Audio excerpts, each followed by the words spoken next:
धूप खिल गई थी। कमला और राधा खेत में सब्जियां तोड़ रही थी। दोनों के चेहरे पर पसीने हैं, पर एक दूसरे को देखकर वो दोनों मुस्कुरा रही थी। माँ, देखो ये गोभी कितनी बड़ी हो गई है। आज तो बाजार में इसके अच्छे दाम मिलेंगे। हाँ बिटिया, मेहनत का फल मीठा ही तो होता है। तू बस जल्दी जल्दी से ये टोकरी भर दे। देख धूप जल्दी जल रही है। माँ, एक बात पूछूं? तो थकती नहीं है क्या? हर काम अकेली करती है। मेरी शादी हो जाएगी तो तू कैसे ये सब संभालेगी? पर एक बात बताओ माँ, मैं तुझे छोड़कर कहीं नहीं जाऊंगी। मैं अपना घर पास में ही बसाऊंगी ताकि सुबह तेरे लिए चाय लेकर आ सकूं। पगली कहेगी, लड़कियां तो चिड़िया होती है, उन्हें उड़ना ही होता है। तू बस खुश रह, मेरी चिंता मत कर।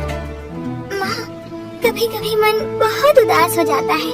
क्या बाबू को हमारी याद नहीं आती? वो 19 साल से हमें छोड़कर गायब हो गए हैं। क्या उन्हें नहीं पता कि उनकी बेटी कितनी बड़ी हो गई है?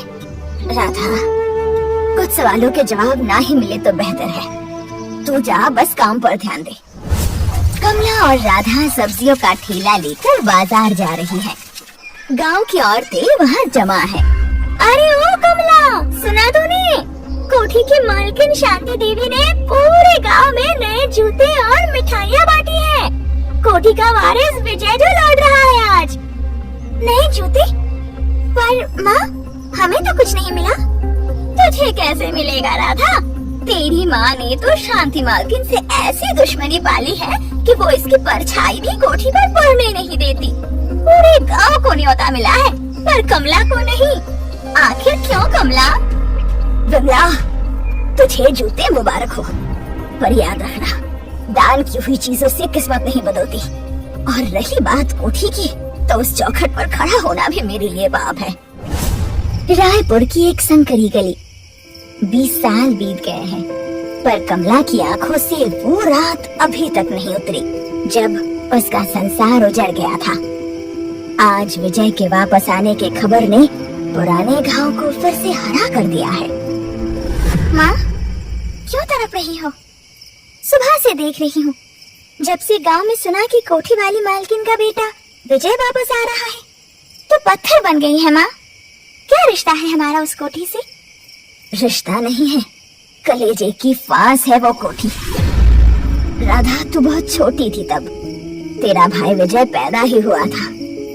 बस 4 दिन का भी नहीं हुआ कि खबर आई कि तेरी नानी की तबीयत बहुत खराब है। फिर क्या हुआ माँ? सुबह के 5 बज रहे थे। गहरा अंधेरा था। मुझे भागना पड़ा। तब विजय छोटा था, उसे साथ ले जाना नामुमकिन था। मैंने सोचा शांति मालकिन के पास विजय सुरक्षित होगा, तो मैं उसे कोठी पर छोड़कर गांव चली गई। पर जब 4 दिन बाद वापस आई तो रामू, विजय कहाँ है? मैं कोठी गई थी पर गेट बंद था। और मालकिन कहाँ है? अरे वो तो नागिन निकली कमला। जैसे ही तू गई, उसने विजय को हथिया लिया। मैंने उससे मिन्नतें की, पर उसने कहा कि अब विजय उसका वारिस है। क्या? मैं अभी जाकर शोर मचाऊंगी, मैं पुलिस बुलाऊंगी। मैं ये नहीं होने दे सकती हूँ। चुप, पागल हो गई है? उसने धमकी दी है कि अगर तूने कोठी की तरफ कदम भी रखा या किसी को बताया तो वो विजय की गर्दन दबा देगी। वो उसे लेकर शहर फरार हो गई है। तो अपने बच्चे की जान चाहती है या उसकी लाश? कमला घुटनों के बल बैठकर रोने लगती है। उसे समझ नहीं आ रहा था कि मालकिन ऐसा कुछ भी कैसे कर सकती है। उस दिन के बाद से मैं डर गई थी राधा। तेरे बाप ने कहा कि मालकिन ने उसे शहर भेज दिया है, और अगर हम उसके पास भी गए तो वो हमें मरवा देगी। मैं 20 साल तक छुप छुप कर उस कोठी की दीवारों को देखती रही कि कभी तो मेरा बेटा विजय मुझे दिख जाएगा। इतना बड़ा धोखा? माँ, ये मालकिन इतनी गिर सकती है? मैं कल ही उससे बात करूंगी। नहीं राधा, वो ताकतवर लोग हैं। विजय को लौट आने दे, उसे बस मैं दूर से देख लूं। अगले कुछ दिन राधा बार बार विजय के सामने आती है। जब भी वो कोठी से बाहर निकलता, वो उसके सामने किसी न किसी बहाने आकर खड़ी हो जाती। ओ लड़की, तुम हर जगह मेरा पीछा क्यों करती हो? क्या चाहिए तुम्हें? रास्ता बदल लेने से जड़ें नहीं बदल जाती साहब। आप जिसे माँ कहते हैं, पूछिएगा उनसे कि 20 साल पहले उन्होंने एक मजबूर माँ की को कैसे उजाड़ दी थी। क्या बकवास है ये? मेरी माँ ने किसी का बुरा नहीं किया। सच करना होता है विजय बाबू। अगर कलेजे में दम है तो आज रात हमारी झोपड़ी में आइएगा। देखिएगा कि आपकी अमीर माँ ने हमारी गरीब माँ को क्या जख्म दिए हैं। विजय, तू मुझे यहाँ लेकर क्यों आया है बेटा? ये औरत बहुत ही गंदी औरत है। चल चल यहाँ से बेटा, मैं तेरा दिल नहीं तोड़ना चाहती। नहीं माँ, मुझे सच सुनना है। इस राधा ने मुझसे बहुत अजीब तरह से बात की। मुझे सच जानना है। मुझे तुझ पर पूरा विश्वास है माँ, इसलिए मैं तुझे अपने साथ यहाँ लेकर आया। डायन, क्यों आई है यहाँ? तूने 20 साल पहले जो मेरे साथ किया, क्या वो काफी नहीं था? तूने मेरी जिंदगी बर्बाद कर दी, मेरा बच्चा मुझसे छीन लिया और यहाँ से भाग गई। बस बहुत हुआ माँ। माँ, क्या ये सच है कि मैं इस औरत का बेटा हूँ? क्या आपने मुझे छीना था? कमला, तू ये क्या कह रही है? मैंने तुझे धमकी दी है? सच तो ये है कि तेरा पति रामू मेरे पास आया था। उसने कहा था कि तू बच्चे को लावारिस छोड़कर किसी और के साथ भाग गई है और कभी वापस नहीं आएगी। क्या रामू ने कहा था? तभी अंधेरे से एक साया बाहर आता है। वो रामू था। उसने अच्छे कपड़े पहने थे, हाथ में सोने की अंगूठी थी। हाँ, ये सच है। सब मैंने किया था। आपने? उस वक्त मेरी जेब खाली थी। मुझे शहर जाकर बड़ा आदमी बनना था। मुझे पता था शांति मालकिन औलाद के लिए तरस रही है। मैंने सौदा किया। कमला को गांव भेजकर मैंने मालकिन को विजय भेज दिया। कमला से झूठ बोला कि मालकिन फरार हो गई और मालकिन से बोला कि कमला भाग गई है, आप इस बच्चे को लेकर कहीं दूर चली जाए।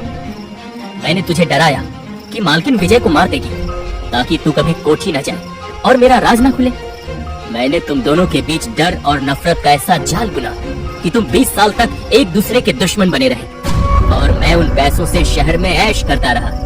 अपनी ही औलाद का सौदा, अपनी पत्नी को 20 साल तक नरक में रखा सिर्फ पैसों के लिए। कमला, मुझे माफ कर दे कमला। मैं हालात के मुंह में अंधी हो गई थी। मुझे लगा रामू सच बोल रहा है।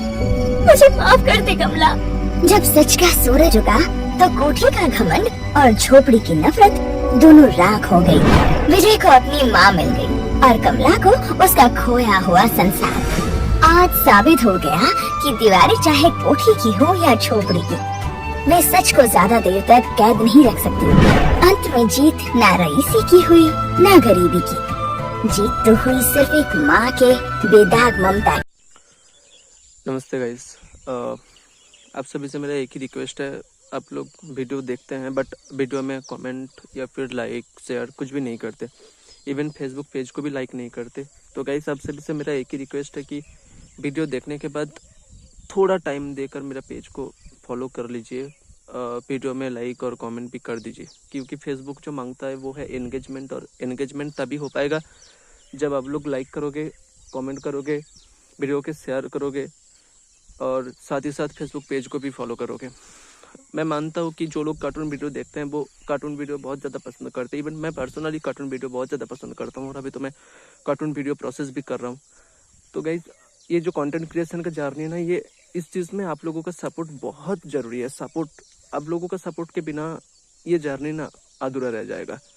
मैं शायद इस जर्नी को कंटिन्यू नहीं कर पाऊँगा, क्योंकि मेरा फैमिली का हालत इतना अच्छा नहीं है कि विदाउट अर्निंग मैं इस चीज़ को लाइफ टाइम कंटिन्यू कर पाऊँगा। तो थोड़ा बहुत अर्निंग हो जाए, इसलिए आप लोगों का सपोर्ट का बहुत नीड है, मेरे को बहुत ज़्यादा ज़रूरी है आप लोगों का सपोर्ट। तो प्लीज़ गाइस, आप लोगों से एक ही रिक्वेस्ट है कि वीडियो जब देख रहे हो, वीडियो के नीचे कुछ भी कमेंट कर दो, वीडियो को लाइक करो, फेसबुक पेज को फॉलो करते जाओ। बस यही रिक्वेस्ट था आप सभी से। बाकी आप लोगों के ऊपर क्या करना नहीं करना वो तो आप लोग ही जानते हो, बट बस मेरा आप सभी से यही रिक्वेस्ट है, ताकि मेरा जो मेहनत है वो मतलब बेकार ना हो जाए। Thank you guys, thank you so much.